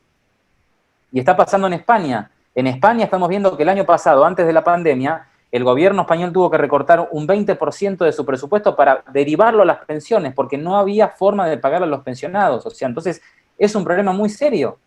Entonces hay que encontrarle una ética, una regulación a todo esto, y el alma es algo que los que valoren el tema de que podemos trascender a otras realidades y que podemos terminar esta realidad e irnos, que se nos permita, y los que no, que sigan estando, que sigan siendo útiles para la sociedad, que no tengan que estar subsidiados, porque ese es un gran tema. Vamos hacia una precarización del trabajo donde vamos a encontrar muchas personas que no van a saber hacer nada porque no van a estar adecuados ni mental ni físicamente para esa realidad que no es transhumanista, sino que es un mundo cada vez más digital y artificial. Entonces, ¿qué va a pasar con esos millones de personas, en este lado del mundo sobre todo, que no están preparados para un futuro donde tienen que acoplarse con la tecnología y que la tecnología tiene que ser un accesorio? Y muchos ni siquiera saben que la tecnología no es solamente usar WhatsApp o ver Netflix o usar Facebook. No, la tecnología es saber sobre computación cuántica, saber sobre cómo funciona Machine Learning, cómo funciona el tema de la inteligencia artificial en el sistema de ventas, entre otras cosas. Entonces, hay muchísimos desafíos que necesitan ser tratados de forma seria, con regulaciones que partan desde lo privado y después pasen a lo público, porque no pretendamos que los gobiernos, con todos los líos que tienen en este lado del mundo, empiecen a pensar en estos temas porque ya están tapados de problemas con el coronavirus, con la falta de educación, la falta de posibilidad de igualdad laboral y todo, de hablarle de estos temas. Va a tener que surgir desde el sector privado y desde las familias, impulsen a que la gente que está arriba nuestro diga, perfecto, entonces hagamos una legislación de todo esto, humanicemos a la humanidad, démosle una ética a la tecnología, utilicemos a la tecnología para potenciarnos y veamos de que si no hacemos algo, vamos a estar peor, no que África, peor que las hormigas en 20 años. Y eso es muy preocupante. ¿Y por qué digo esto? En este momento, desde México hasta Argentina, únicamente el 0,15% de la población tiene un título en tecnología. Todos los graduados desde México hasta Argentina que tienen títulos en tecnología, en este momento podríamos decir que son 100.000 por año. No es nada. Y encima estamos viendo que lo que invierten los gobiernos en Latinoamérica en innovación, en investigación y en desarrollo es nulo. Entonces, es muy preocupante lo que se viene. Entonces, yo creo que el tema del alma, como todos los temas que están relacionados a la integridad física o a la evolución del ser humano, tienen que ser tratados y regulados. De lo contrario, va a ser un desorden donde vamos a pelearnos todos con todos, no va a haber ética, vamos a tener más odio con el que piensa diferente. Y ese es un problema, porque hoy las redes sociales nos están como encasillando que si yo no pienso igual a ti, entonces eres enemigo. No nos podemos sentar a dialogar. Y me disgusta ver comentarios en mi feed diario que no sean acorde a lo que a mí me gusta. Entonces los algoritmos saben de que a mí me gusta lo que me gusta, entonces todo el tiempo me alimentan de más. Entonces cuando salgo de esa burbuja, todo no me gusta, esto es feo, entonces vuelvo a mi burbuja. Y las empresas que venden toda la publicidad a través de Facebook y de Instagram y todo, nos siguen vendiendo lo que nos gusta. Somos felices en el mundo digamos, de la felicidad, pero en el fondo es una mentira. A veces, ahora te dejo, Aldo, ahí vi que levantaste la mano, ahora te dejo. Hay veces que los algoritmos de YouTube o Facebook se equivocan y te sacan sin querer de la burbuja y dices, ¿cómo esto no lo vi en toda mi vida? ¿Viste que no te pasó eso? Bueno, Sí. yo voy a meter un bocadito y después lo dejo a Aldo. Vos sabés que yo he programado cosas y ver las cosas funcionar, equipos automáticos, ¿no? Y verlo funcionar acorde a tu programación te da una perspectiva interesante, ¿viste? Entonces, eso me dio la perspectiva a mí, y es arriesgado lo que voy a decir, y te lo pregunto a vos, es una creencia mía, una cuestión filosófica, pero a mí me parece que nosotros estamos programados, por ejemplo, con obsolescencia programada, esta cuestión de los telómeros, o que estamos programados para la presbicia, estamos programados para entrar en una menopausia, estamos programados para todo. Y si bueno, dijiste así eso, o sea que me lo estás confirmando. ¿Quién nos programó? Nos programó la cultura, nos programó la familia, la religión, o sea, la nacionalidad. O sea, estamos programados desde que nacemos. De hecho, nosotros somos todos inteligentes hasta los 7 años. Todos somos superdotados. Y tenemos una de las inteligencias que menciona Gardner, ¿no? Tenemos una inteligencia en particular que es la que nos destacaría si nosotros la potenciáramos. Ahora, ¿qué pasa? ¿Por qué somos todos muy inteligentes antes de los 7 años? Porque estamos en un estado mental de aprendizaje constante, sin cuestionarnos absolutamente nada y absorbiendo absolutamente todo.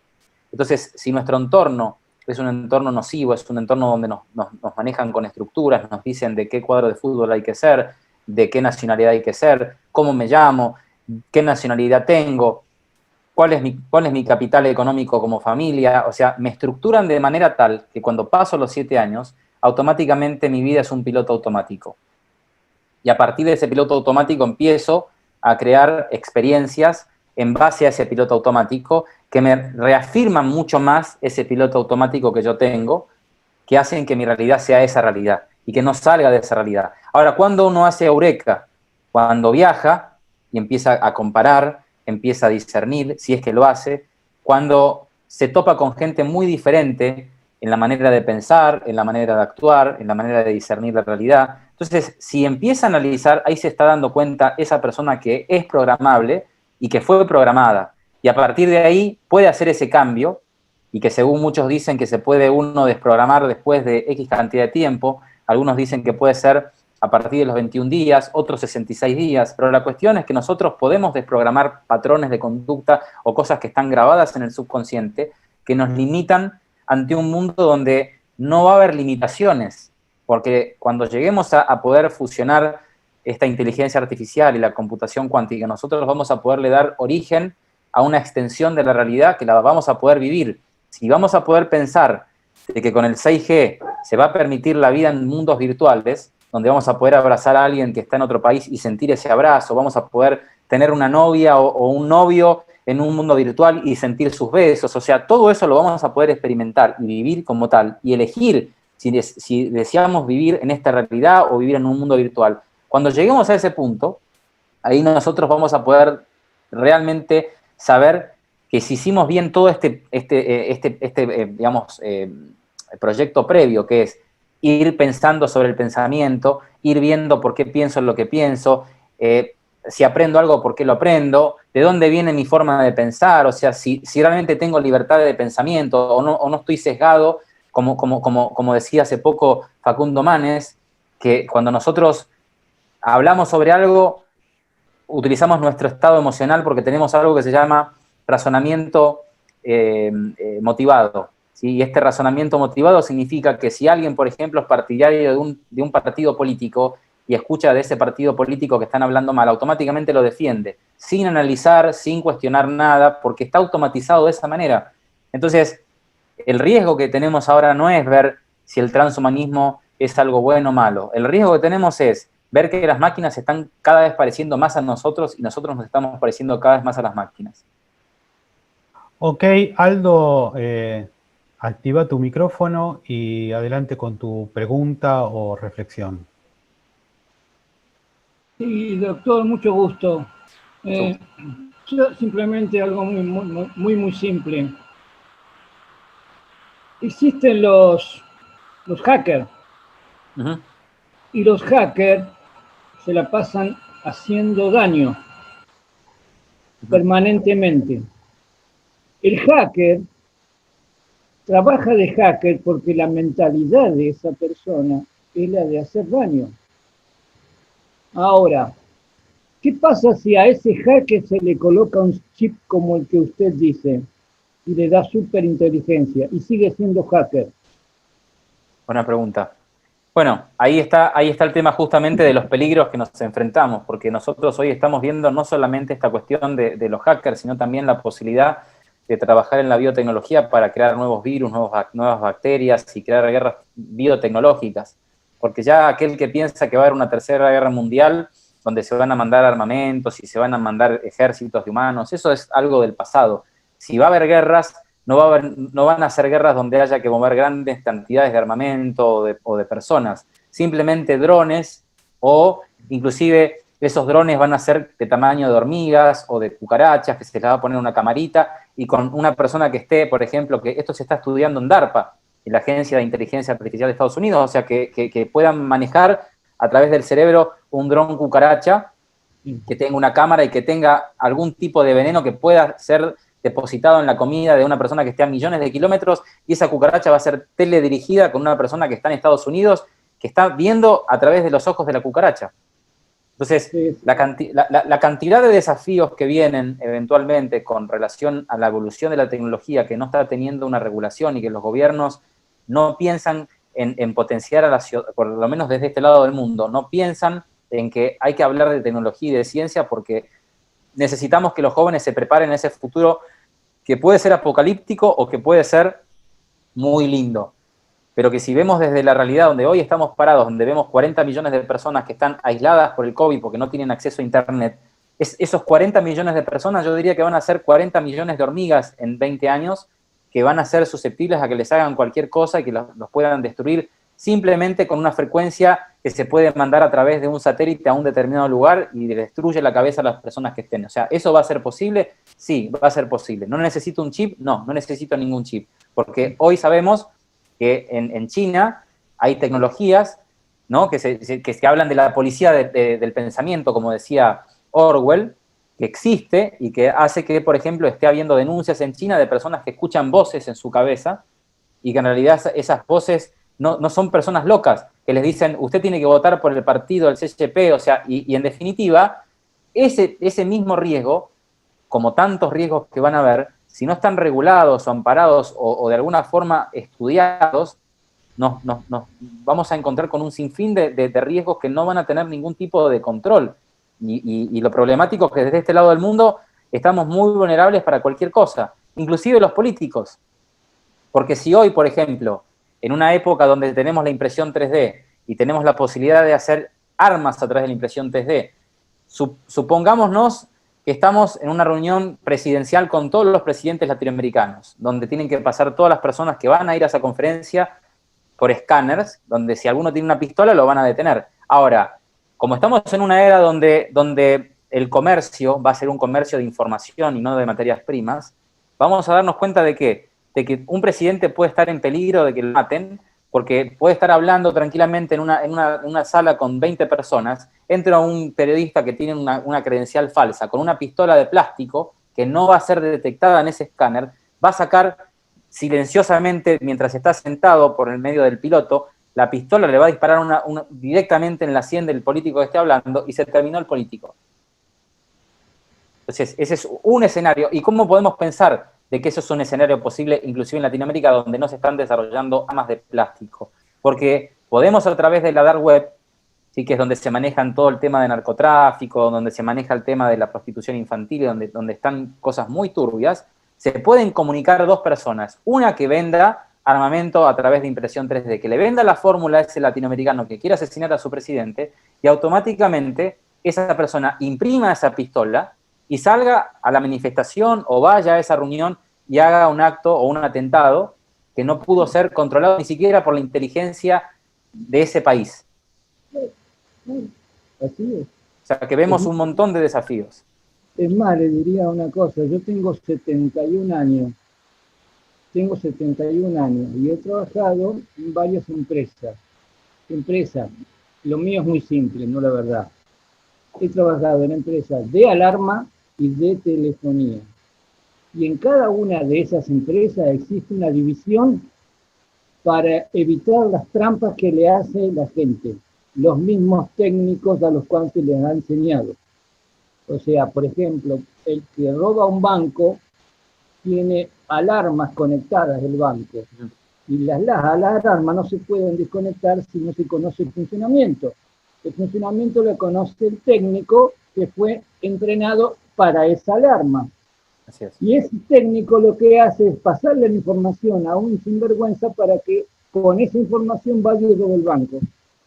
¿Se da cuenta? Y hace 71 años que lo vengo viendo. Así que no creo que vaya a cambiar de ahora en adelante, que la gente diga, no, ya está, ahora nunca más voy a hacer mal. No. Me parece que el chip tendría que, si se lo colocan en la cabeza de una persona, le tendría que evitar justamente eso, evitar hacerle el mal a la gente. Sí, lo que pasa es que creo que esos chips no van a tener la capacidad de bloquear lo que es malo. Le van a dar el libre albedrío a la persona que lo utilice para poder potenciarse en lo malo o en lo bueno. Estamos hablando de libre albedrío, en definitiva, que es algo que se debe mantener a toda costa. Y es algo que yo creo que está muy bien el enfoque que vos le das, Cris, en cuanto que es algo que inevitablemente se viene y hay que afrontar, no demonizando, porque se viene. Si no lo enfrentamos, nos pasa por arriba y nos pasa por arriba mal, ¿no es cierto? Sí. Vos fíjate una cuestión, yo creo que dentro de lo que es el transhumanismo también se puede englobar lo que es edición o manipulación genética, ¿no es cierto? Así es. Sí, eso tiene que ver con el método CRISPR-Cas9, o sea que es un método... El copiar y pegar. Que es como una tijera, ¿no? Que prácticamente actúa sobre el ADN, donde hace que justamente se pueda seleccionar los genes, el color de ojo del chico, la inteligencia, la actitud. Ahora, eso es algo que lo están haciendo... Sí, el tema está en la falta de regulación de estos temas desde este lado del mundo, porque siempre va a haber ese grupo de personas que se denominan bioéticos, que dicen que es algo que no se tiene que aplicar, que en algunos casos... Entonces yo digo, si nosotros no regulamos este tema en Latinoamérica realmente para toda la población, el que lo quiere usar, que lo use, porque es para el mejoramiento del ser humano, vamos a encontrarnos en un escenario muy preocupante en los próximos 20 a 30 años, donde vamos a ver que países como China, Estados Unidos, Reino Unido, Rusia, van a tener el método CRISPR en sus clínicas y que le van a dar la posibilidad, como lo dijo hace poco un ministro de Reino Unido, que todos los británicos que nazcan con el ADN perfecto. No queremos gente enferma con desperfectos genéticos en su ADN. Entonces lo quieren imponer como una ley, que todos los británicos nazcan hermosos, inteligentes, sanos. Entonces yo digo,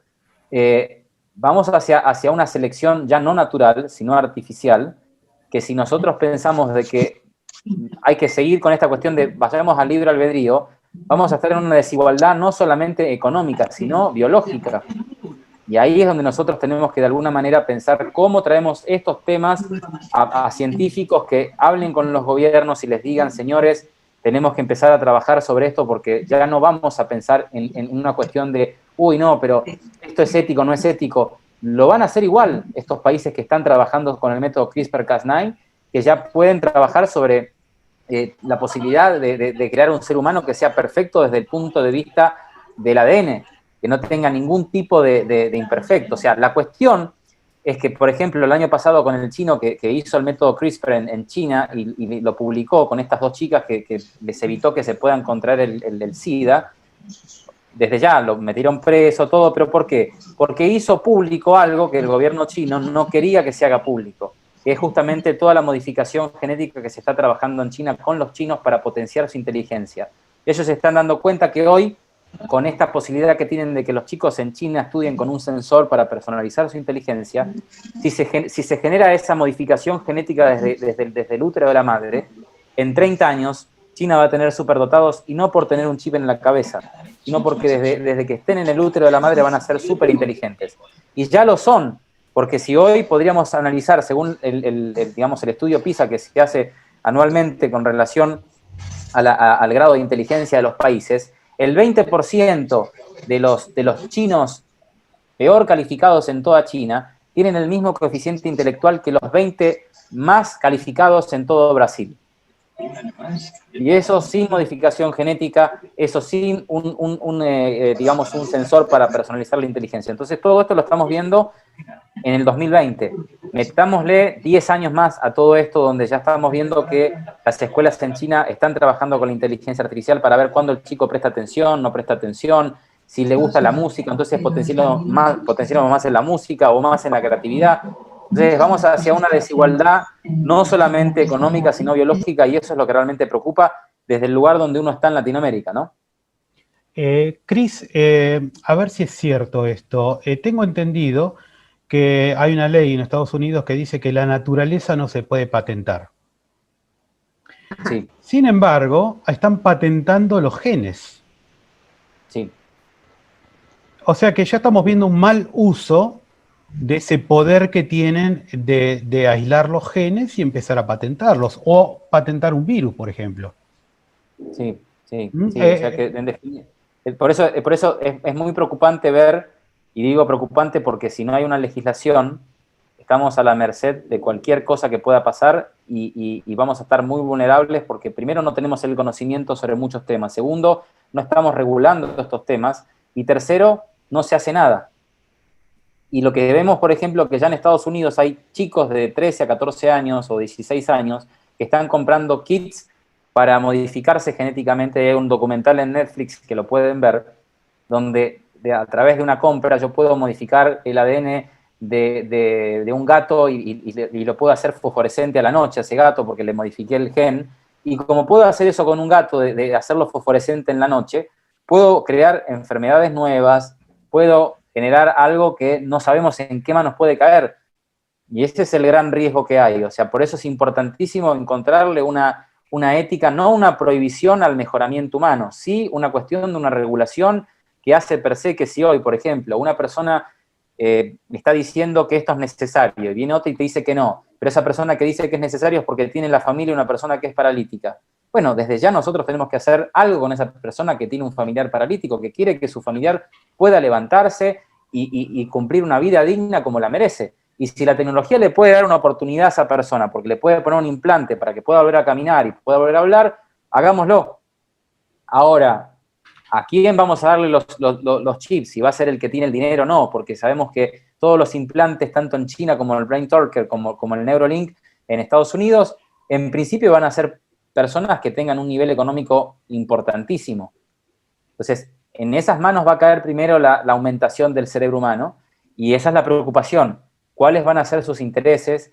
¿Qué es lo que van a querer con lo que hagan, con ese potencial de inteligencia que tengan? Porque ya pensar de que los millonarios del futuro van a ser personas que van a querer posesiones físicas, van a querer mansiones, van a querer mujeres y todo eso, eso era algo del pasado.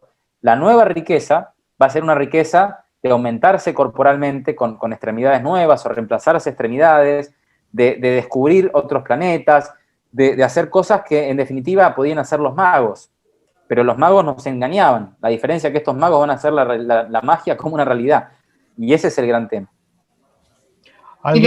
¿Una pregunta? Sí, Janet.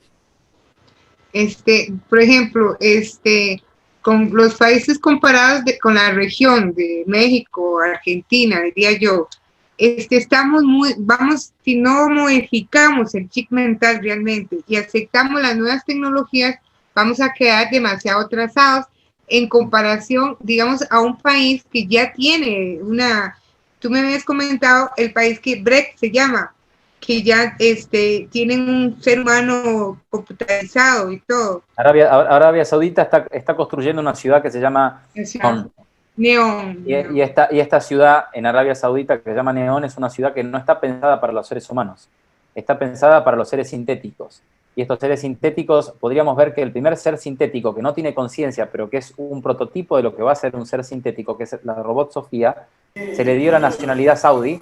Entonces, al darle la nacionalidad saudí, lo que va a permitir es que Sofía sea el primer humanoide de Arabia Saudita, como ejemplo de los humanoides que van a venir después, que sí van a ser humanoides, que van a tener ya no una programación por el tema de lo que es lo artificial, sino que van a pensar como nosotros.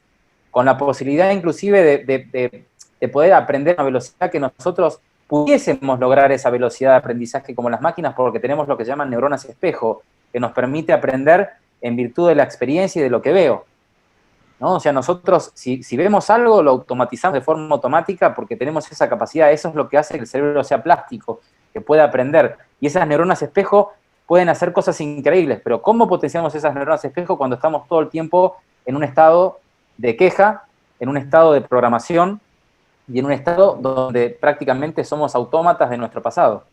Cris, pero ¿cómo nos podemos permitir generar estos androides, digamos, y tal como decís vos, que piensen como nosotros? ¿Cómo nos podemos ni siquiera dar ese lujo, pues no es un lujo, dar un paso a lo que sería dar rienda suelta a la inteligencia artificial? Sí, o sea, por eso es importante, antes de que ese escenario sea un escenario, digamos, real, pongamos una ética para que las máquinas, ya no por las leyes de Asimov, porque creo que las leyes de Asimov quedaron obsoletas con todo lo que se viene. Porque si ese robot, según la ley de Asimov, que se decía que no debía dañar a un ser humano, ese robot dice, si ese humano que es inferior a mí en inteligencia y en capacidad, ¿por qué lo tengo que respetar? Que él me respete a mí. O sea, si llega a ese nivel de análisis y a ese nivel donde prácticamente desde un inicio la palabra robot es esclavo o trabajador, ¿sí? Entonces ya el concepto que ese ser sintético va a tener cuando se diga que no es un humano, sino que es un ser sintético, corre el riesgo de decir, yo no soy menos que ustedes que son humanos, yo tengo más derechos porque soy más inteligente, porque soy más fuerte, porque soy esto, soy lo otro. Entonces, ustedes a mí me tienen que cumplir con lo que yo diga, no al revés. Por eso es importante, como lo que está haciendo Japón, por ejemplo, o Corea del Sur, que están pensando sobre una legislación de los robots y una legislación de la inteligencia artificial. Pero de este lado del mundo no estamos haciendo absolutamente nada. Ok.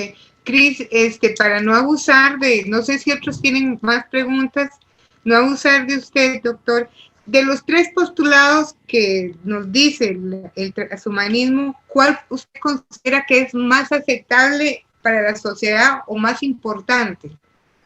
Yo creo que, sí, yo creo que en realidad, si tuviese que elegir de los tres, el bienestar, la inteligencia y la salud, yo creo que la salud es en este momento muy fundamental. ¿Por qué? Porque estamos no solamente viendo esta falencia de especialistas en tecnología, sino que nuestras poblaciones están envejeciendo a un ritmo acelerado, está habiendo pocos nacimientos y el sistema de pensiones tarde o temprano va a colapsar. Primero porque vamos a ver una automatización de los empleos y una cuestión que hace que si no se crean nuevos empleos, porque no hay un hub de innovación en la región, porque no hay herramientas que permitan que se creen nuevas startups, porque falta tecnología, o falta conectividad, o falta conocimiento, o falta financiamiento, vamos hacia la necesidad de que las personas sean más longevas, hacia la necesidad de que las personas sean más longevas y que puedan trabajar más tiempo para poder ser más útiles para la sociedad y tratar de tener un equilibrio en la sociedad, que es lo que yo veo, que es lo que necesitamos, porque de lo contrario vamos a un continente desde México para abajo, donde vamos a estar repleto de gente de más de 65 años que no va a entender nada de qué es este futuro que se está viniendo. No vamos a tener especialistas para desarrollar esa nueva industria que hablan de industria 4.0 y que ya estamos inmersos en la industria 5.0, que va a tener lugar en todo lo que va a ser la economía fuerte que se va a dar desde el 2025 en la Luna, sobre todo con la industria pesada que se va a desarrollar en la Luna, y con una educación que prácticamente es la misma que nosotros veíamos en la mayoría de casos que se ve en Latinoamérica, salvando algunas, digamos, distancias, donde por ahí en Costa Rica se está trabajando más con la digitalización con los chicos, en Uruguay igual, con el Plan Ceibal, digamos, también tenemos en Chile con el hub de innovación que hay en Santiago de Chile, pero en términos generales, la educación es la misma que veíamos con el origen de la educación prusiana. Una persona adelante que le dice, esto es lo que ustedes tienen que aprender, y los alumnos repetir. Y esa misma educación se está repitiendo en los colegios, los institutos, las universidades, pero con una excepción, que antes nosotros no veíamos cómo se aceleraba o se duplicaba el conocimiento, porque en 1970 el conocimiento se duplicaba cada 32 años, El año pasado el conocimiento de todo el campo del conocimiento se duplicaba al año. Ahora estamos diciendo que en el 2020 el conocimiento se está duplicando cada 3 meses. Y algunos dicen que es cada 72 horas, que es peor todavía. Pero supongamos que se duplica cada 3 meses o 72 horas, como están estas dos teorías. El sistema educativo como tal es un sistema que para darte una especialización te dice que tienes que estar 1 año o 2 años. Entonces yo no puedo pensar de que hay especialistas en Latinoamérica si veo cómo la curva exponencial del conocimiento se está duplicando con el paso del tiempo, cada vez más rápido. Veo que los científicos que se hacen llamar científicos o especialistas tienen una maestría de 2 o 3 años, que cuando terminen de estudiar esa maestría van a tener conocimiento que es obsoleto. Entonces yo creo que necesitamos sí o sí trabajar sobre todo lo que hace a la salud y luego pensar con salud cómo potenciar la inteligencia, porque ese es el segundo paso. Y luego de que potenciamos la salud y potenciamos la inteligencia, podemos pensar en un bienestar. Esa sería la tercera parte que vendría a completar el núcleo de una super sociedad, ¿no? Donde esté la super longevidad, la super inteligencia y el super bienestar. Ok, Luciano, usted considera unas 2 preguntas, no sé, Cristian, ¿cómo estás de tiempo? Dos preguntas más, sí, sin problema. ¿Otras preguntitas? Sí, 2 preguntas más, vamos. Sí, 2 preguntas, Luciano. Gustavo. Bueno, Cris, con todo esto que estuvimos escuchando y que expusiste, la verdad que muy, muy interesante todo. La sociedad, ¿qué cambios de estructura tienen que producirse para que toda esta tecnología, toda esta sabiduría, lo podamos de alguna manera absorber? Yo tengo una idea desde hace unos cuantos años, año 2013, que yo estoy luchando con el tema de la disminución de la jornada laboral en Latinoamérica, a lo cual, disminuyéndola justamente utilizando toda la tecnología del progreso que nos ha acelerado absolutamente todo, eso permite de alguna manera tener ese tiempo para poder absorber toda esta sabiduría y toda esta necesidad diaria de conocimiento, y eso haría que de alguna manera a futuro no sea necesaria la jubilación, porque de golpe el trabajo aplicado a 4 horas diarias lo puede seguir desarrollando una persona de 70, 75, claro. Hasta sería saludable que lo pueda seguir haciendo. ¿Cómo ves un cambio de estructura a ese nivel para acompañar esto que vos decís? Yo creo que el primer paso o la primera transformación que se tiene que ver en la sociedad es la parte de cómo las familias están tratando el tema del futuro, que prácticamente no se habla, ¿no? O sea, como que el futuro en Latinoamérica es ver qué pasa a fin de año. Y en realidad que nuestra idiosincrasia siempre fue esa, ver como que hay que ver cómo sobrevivimos para mañana. Y hay países como Japón o Corea del Sur o la India que piensan en 20, 30, 40 años y también tienen problemas. O sea, no es que esos lugares sean la panacea, ¿no? En Japón, mientras se debate de estar construyendo un elevador que vaya hasta la luna, están teniendo un terrible problema con los suicidios y con la falta de gente joven, ¿no? Que es un gran problema. Japón está a punto de extinguirse si no hace algo, que ese es el plan que tienen con Sociedad 5.0, no lograr que toda la sociedad se termine convirtiendo en cyborg, porque de lo contrario es un país que está cerrado a la inmigración y es un país que no tiene la capacidad para poder reinventarse con una estructura abierta. O sea, son muy rígidos los japoneses. Y la realidad es que lo que podemos aprender de esas culturas es en la visión que tienen con relación al futuro, que nosotros no es cuestión de decir hay que estudiar tecnología, no, tenemos que analizar lo que está pasando y estudiar tecnología va a servir para poderle dar un análisis concreto y con conocimiento a ese análisis, o sea, porque de nada sirve analizar el contexto y no saber de qué se trata todas las tecnologías que están viniendo, o cuáles son sus funciones o para qué sirven, y ser un opinólogo. Y en Latinoamérica todos opinamos de todo, pero no sabemos nada.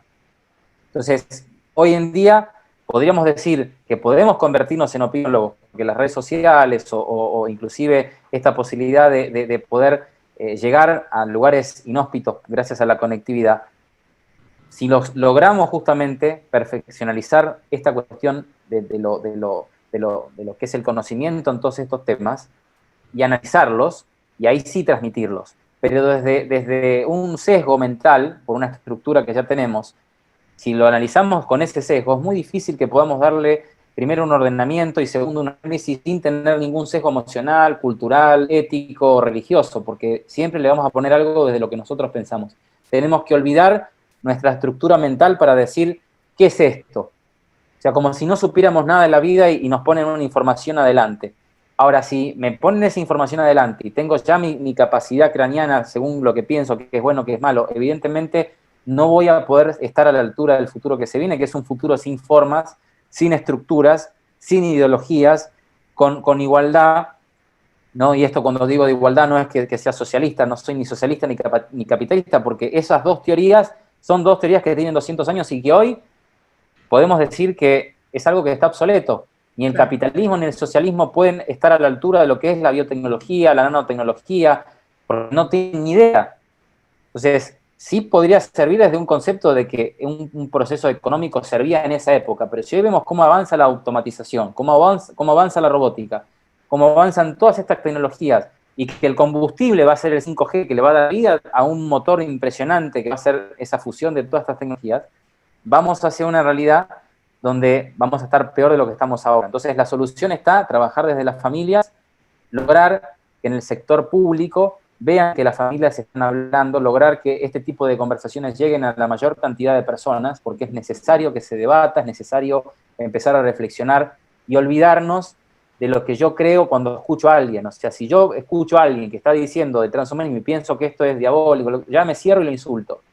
No creer lo que uno está diciendo, sí analizarlo, ver qué le puede sacar y no quedarse con lo que uno está diciendo, porque lo interesante de esta realidad que hoy estamos viendo es que nadie tiene la razón, porque todo va a ser líquido, y al tener una liquidez en todo, tenemos que empezar a encontrar qué cosas no van a ser tan líquidas, porque el conocimiento, la palabra, todo va a ser líquido. Si nos vamos a comunicar telepáticamente de cerebro a cerebro, porque no va a estar el celular, sino que nos vamos a comunicar, y aquí a los próximos 15 años, como dice Elon Musk, va a ser toda una comunicación telepática, o como lo que dice Peter Diamandis, que vamos a una conexión de internet cerebro a cerebro que va a permitir una metainteligencia, donde todos los cerebros estén conectados y que se puedan fusionar a través de la telepatía. Bueno, todo eso que parece ciencia ficción, si nosotros no empezamos desde la base, desde qué es inteligencia artificial, qué es la singularidad tecnológica, qué es transhumanismo, pero sin sesgos, desde el lugar de decir, quiero ver cómo analizo esto. Si no encontramos eso, estamos perdidos. Cristian, y para encontrarnos, en vez de pensar primero qué es el transhumanismo, nos ponemos a ser un poco más humanos hoy. Esa sería y a partir de, porque yo lo que noto es, vos hablás del futuro que se viene, es un hecho, la guerra entre la inteligencia artificial y la otra, pero a ver, y si paramos un poquito la pelota y miramos la brújula y decimos, che, pero no estamos yendo al norte, estaba mal. Lo que pasa que sí, es verdad, lo que pasa que si nosotros, mientras intentamos lograr eso, vemos que las corporaciones tecnológicas cada vez toman más peso, según por ejemplo lo que vaticina Standard & Poor's, estamos viendo que solamente las primeras 20 corporaciones que están en la lista de las 500 empresas más importantes del mundo tienen decisiones que permiten que los gobiernos puedan cambiar de decisión acorde a los intereses de estas instituciones o corporaciones. Y si nosotros analizamos en términos contextuales, o sea, hoy vemos que Google, que Alphabet, que Amazon, que Facebook, que Alibaba, que son multinacionales tecnológicas, están tomando un peso cada vez más grande en todos estos temas, lo humano va a quedar rezagado en el sentido de que no tenemos tanto tiempo para pensar en activar todas esas cosas, porque la realidad es que sí sería lo ideal, pero en un mundo donde nosotros no viéramos que, por ejemplo, lo que dice Standard & Poor's de que hay corporaciones más ricas que países.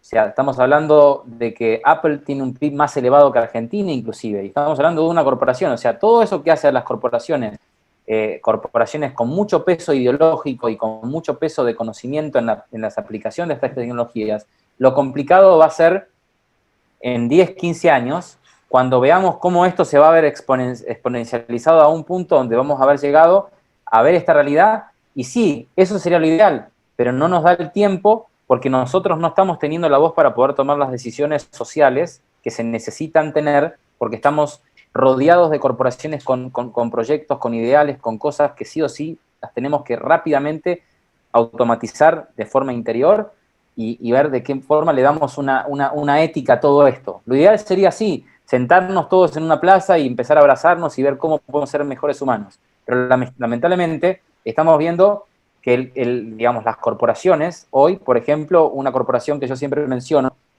que por ejemplo, puede o tiene la capacidad de sentarse con un presidente, es Google, por ejemplo. ¿Sí? Y de hecho, en Dinamarca han nombrado un embajador tecnológico para que se junte con los presidentes de estas corporaciones.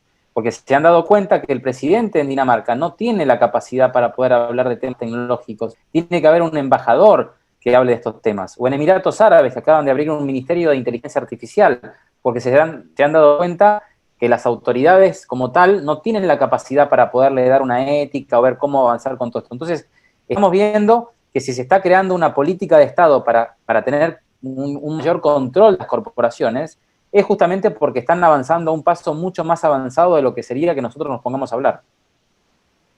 Muy bueno, muy bueno. Bueno, muchachos, se quedaron mudos. ¿Qué pasó? No, yo podría hablar 2 horas más con Chris. Sí, terrible. Hay mucho para... una última pregunta para terminar, un poco así fuera de libreto. Hablaste de cosas que parecen ciencia ficción porque la ciencia ficción lo está mostrando, pero la realidad o sea, la ciencia ficción se está convirtiendo en realidad, lo que estamos viendo. Yes. Y hablando de todo esto, de la ciencia ficción, si tuviese que recomendar una película, una serie, ¿qué recomendarías para ver? Uy, esa es una buena pregunta. Bueno, soy amante de la ciencia ficción y creo que la película que más, la que más me ha tocado es la de Matt Damon, Elysium. Es reciente esa película, la que lleva un arnés en la espalda. Esa misma, sí. Esa Bueno, misma. la voy a ver de vuelta, la vi varias veces, pero siempre a uno le encuentra una vuelta de tuerca. ¿Y serie? ¿Qué serie te gusta o te ha gustado? Bueno, yo creo que pondría en los colegios Black Mirror como una serie que sea instructivo, educativo, ¿no? Porque todos los escenarios que vemos en Black Mirror los vamos a terminar viendo. Ya los tenemos. Ya. Sí, y el último capítulo que yo vi, esa noche no pude dormir, fue el capítulo de 2 hombres que se conectaban en una realidad virtual y tenían relaciones entre sí, pero en el fondo no eran gays. Es increíble cuando se...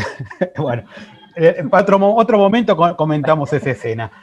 Bueno, sí, porque si no yo les hago el chiste que pensé en hacerles cuando hablaba de Japón. Yo le iba a decir que cualquier cosa, que pobre los muchachos de Japón, que le pregunten acá a los argentinos, que los políticos de acá la tienen re clara con todos los temas que tiene que resolver Japón. Sí, Westworld, ¿te gusta? También, sí, o sea, es un escenario donde los seres sintéticos toman un rol bastante interesante y creo que sí, todas estas series en cierta forma tienen algo de historia, ¿no? O sea, que después la vamos a ver como un dato científico. De hecho, en la biblioteca de Estados Unidos, Terminator la tienen como una película científica, la primera película de Terminator, o sea, que la estudian. ¿Por qué? Porque se están dando cuenta de que Terminator es un escenario, digamos, no desde el sentido que nos viene a matar una inteligencia artificial, sino por cómo, por ejemplo, la realidad virtual o la realidad aumentada pueden cambiar la realidad que nos rodea, ¿no? O sea, con inteligencias que puedan camuflajearse, o la nanotecnología, que es una tecnología que es fascinante desde el sentido de que se pueden modificar los átomos de una materia que está determinada para hacer algo, pero si le cambiamos la modificación genética a esos átomos, convertimos una piedra en lo que querramos. Y parte de eso se veía en la primera película de Terminator, ¿no? O sea, donde le pegaban digamos, una bala al que era el policía y se volvía a armar, ¿no? Entonces todo eso ya se está probando en Estados Unidos con lo que se llama soft robotics, ¿no? Que es la piel humana en versión artificial en los robots, ¿no? Entonces todo esto en cierta forma tiene que ver o nos lleva a escenarios que son muy posibles. O sea, todas estas películas de ciencia ficción, no todas estas series. Pero creo que Black Mirror, para la familia que no entiende, digamos, qué rumbo darle a la familia en cuanto al futuro, siéntense toda la familia a ver Black Mirror y a debatir qué pasaría si tienes esta cuestión de que te pongan un scoring como está pasando en China. Bueno, todas estas cuestiones son fácticas y que, bueno, de hecho los autores de Black Mirror dijeron que este año por el coronavirus no iban a hacer una nueva temporada porque ya bastante mal estaba el mundo para generar más problemas. Yo creo que podríamos hasta armar un programa para charlar de los capítulos de Black Mirror, porque son todas Así posibilidades increíbles. 1.000.000 de gracias, Chris Meñú. 1.000.000 de gracias, Brenda. Que se repita, por favor. Que se repita. Chris, si querés tus últimas palabras, Brenda. Bueno, que todos los temas son importantes. Mari puede hacer un gran programa también. Está invitada para el próximo programa tocando estos temas. Y gracias, Chris. Y no sé qué quiere decir usted, Chris, al final. No, agradecerles por la entrevista y bueno, hemos hecho un poco de análisis de la realidad y de los desafíos que trae todos estos temas que están en la agenda, ¿no? del mundo en este momento. Bueno, no queda más que agradecer a Jorge de Radio FM Morena, un saludo a las personas que nos están escuchando, muchas gracias a todos y el programa fue muy interesante y lo vamos a volver a resubir en nuestros canales de internet. Así que de mi parte, gracias a todos y saludos. Muchas gracias, muchachos. Muchas gracias, Chris. Muchas gracias a todos. Gracias.